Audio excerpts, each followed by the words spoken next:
Friends welcome YouTube channel में आपका स्वागत है। फिर से मैं एक नई वीडियो के साथ आ चुके हैं, अपडेट वीडियो के साथ आ चुके हैं। आज की जो वीडियो होगी आपके लिए बहुत ही इंटरेस्टिंग और बहुत ही प्यारी सी जो अपडेट है वो लेकर आ चुका हूँ। यानी कि BECIL की तरफ से आपको फिर से यहाँ पर जो वैकेंसी है वो आपको देखने को मिलेगी। ठीक है, इसमें देख लीजिएगा broadcast engineering consultant India limited BECIL की तरफ से जो वैकेंसी है वो आपको यहाँ पर दी गई है।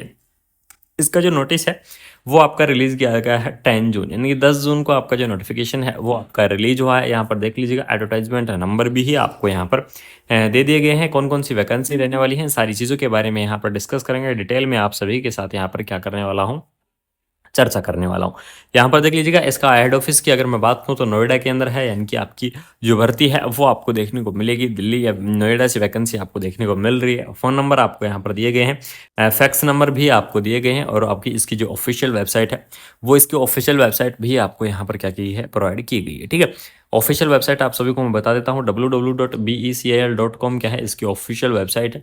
अगर किसी कैंडिडेट को विजिट करना है ऑफिशियल वेबसाइट को तो आप क्या कर सकते हैं, इसकी ऑफिशियल वेबसाइट विजिट कर सकते हैं। वहाँ पर आपको इसकी भर्ती है वो आपको देखने को मिल जाएगी। अब बात कर लेते हैं यहाँ पर आपकी जो पोस्ट है वो आपकी कौन कौन सी रहने वाली है। ठीक है, टोटल आपकी क्या रहेंगी, 13 पोस्ट आपको देखने को मिल जाएंगी, जिसके अंदर आपकी स्टाफ नर्स की जो पोस्ट है वो आपकी रहने वाली है। लैब टेक्नीशियन की पोस्ट आपको रहने वाली है। फार्मासिस्ट की पोस्ट आपको देखने को मिलेगी।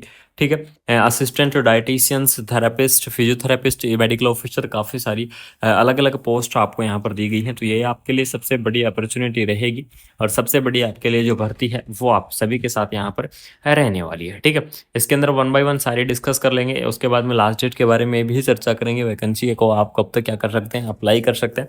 तो सबसे पहले देख लीजिएगा प्लास्टर असिस्टेंट की आपको पोस्ट दी गई है। 25,000 आपकी सैलरी रहेगी। 18 से 27 ईयर इसकी एज लिमिट रहेगी। इसके अंदर देख लीजिएगा आपको मैट्रिकुलेशन आपके पास यानी कि 10th और 12th वाले कैंडिडेट अप्लाई कर पाएंगे। ड्रेसर की अगर मैं बात करूँ तो ड्रेसर के अंदर भी वही रहेगा, सारी चीज़ें 18 से 27 ईयर आपकी जो एज लिमिट है वो आपको देखने को मिलेगी।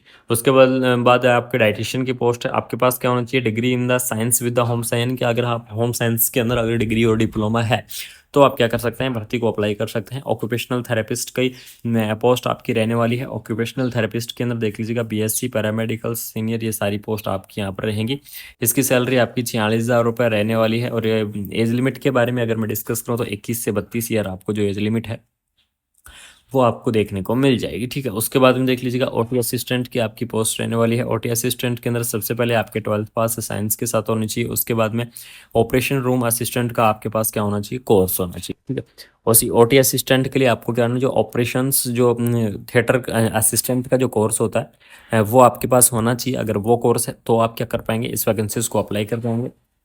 25,512 रुपये आपकी क्या रहेगी, सैलरी रहेगी। अगर एज लिमिट की मैं बात करूँ तो 27 ईयर से नीचे आपकी जो एज लिमिट है वो आपकी OT असिस्टेंट के लिए यहाँ पर दी जाती है। उसके बाद में OT टेक्नीशियन की पोस्ट आपको दी गई है।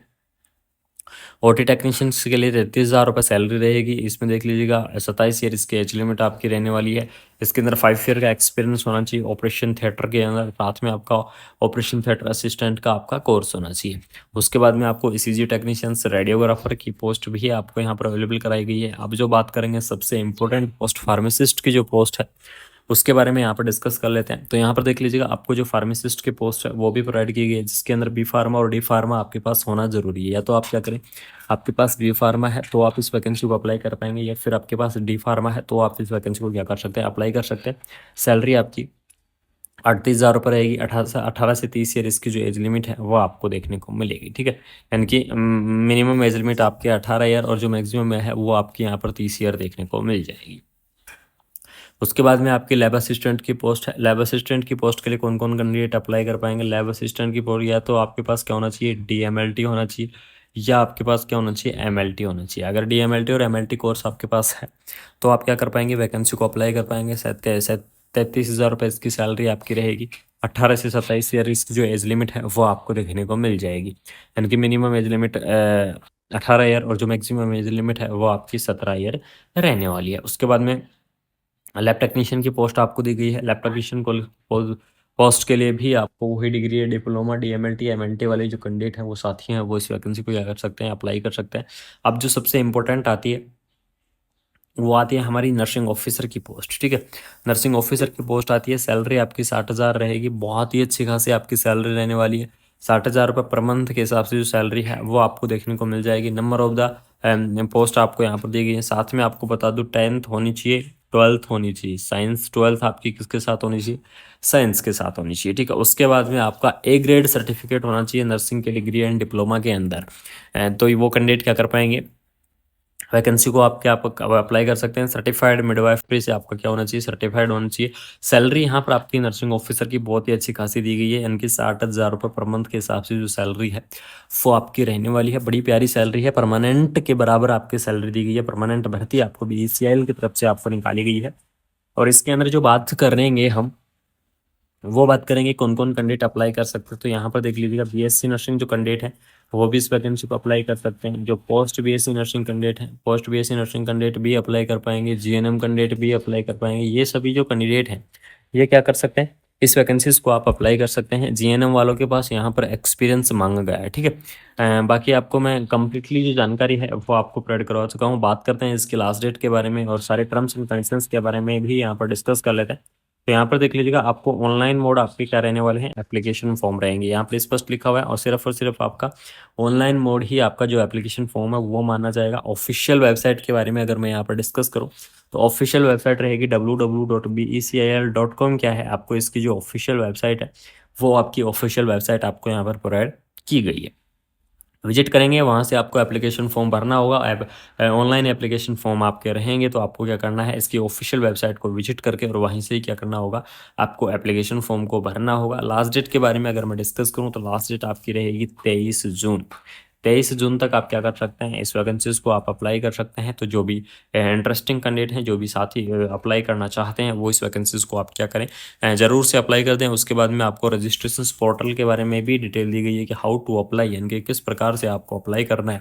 डायरेक्टली आपको जाना है क्या कि इसके ऑफिशियल वेबसाइट पर www.becl.com या फिर beclregistrations.in क्या है, इन दोनों में से आप किसी भी वेबसाइट पर आप चले जाइए। वहाँ से जाने के बाद में आपको कैंडिडेट के फोटो सिग्नेचर सारी चीज़ें, इसका जो ये वैकेंसी है इसका आपको क्या मिल जाएगा, एप्लीकेशन फॉर्म आपको वहाँ पर मिल जाएगा। देख लीजिएगा, आपको एडवर्टाइजमेंट नंबर को सिलेक्ट करना है, बेसिक डिटेल भरनी है, एजुकेशन डिटेल भरनी है, फोटो सिग्नेचर भरने हैं, एप्लीकेशन को रिव्यू करना है, पेमेंट करना है और फाइनली सबमिट कर देना है। ये सारी चीज़ें आपकी यहाँ पर रहेंगी। एप्लीकेशन फ़ीस के बारे में थोड़ी सी चर्चा कर लेते हैं। एप्लीकेशन आपकी फ़ीस कितनी रहेगी, तो जनरल कैटेगरी की 885 रहेगी, OBC की 885 रहेगी, SC ST की 531, एक्स सर्विसमैन की 885, वुमेन की 885 और AWS 531। इस प्रकार से आपकी क्या रहेंगी, यहाँ पर जो आपकी एप्लीकेशन फ़ीस है वो आपको यहाँ पर पे करनी होंगी, ठीक है। यहाँ पर देख लीजिएगा, एक्स्ट्रा अमाउंट भी आपको दिया गया है। ये एक्स्ट्रा अमाउंट भी आपको पे करना पड़ेगा एडिशनल पोस्ट के लिए, ठीक है। जो भी अगर आप एडिशनल पोस्ट पे करना चाहते हैं तो ये आपके लिए जो BCL की जो परमानेंट भर्ती थी, जिसके लिए आपको डिटेल में मैंने चर्चा कर दी है, एक एक वैकेंसीज के बारे में बता चुका हूँ कि कौन सी भर्ती कब है, सारी चीज़ों के बारे में कंप्लीटली इन्फॉर्मेशन हो चुकी है। अगर फिर भी आपको किसी कैंडिडेट को कोई डाउट रह गया है, अगर वैकेंसीज के अंदर कोई इन्फॉर्मेशन रह और भी आप जानना चाहते हैं या फिर आपके डाउट है, तो आप कमेंट बॉक्स के अंदर कमेंट कर दीजिएगा। आप सभी के कमेंट के रिप्लाई जरूर देने की पूरी कोशिश करूँगा। साथ ही आपको रेगुलरली इस चैनल के माध्यम से कोई भी अगर अपडेट होंगी नर्सिंग फील्ड से रिलेटेड, आपको टाइम से प्रोवाइड करवाने की पूरी कोशिश करूँगा। तो थैंक यू सो मच। अगर वीडियो इन्फॉर्मेटिव लगी तो वीडियो को ज़्यादा से ज़्यादा शेयर कर दीजिएगा। जय हिंद, जय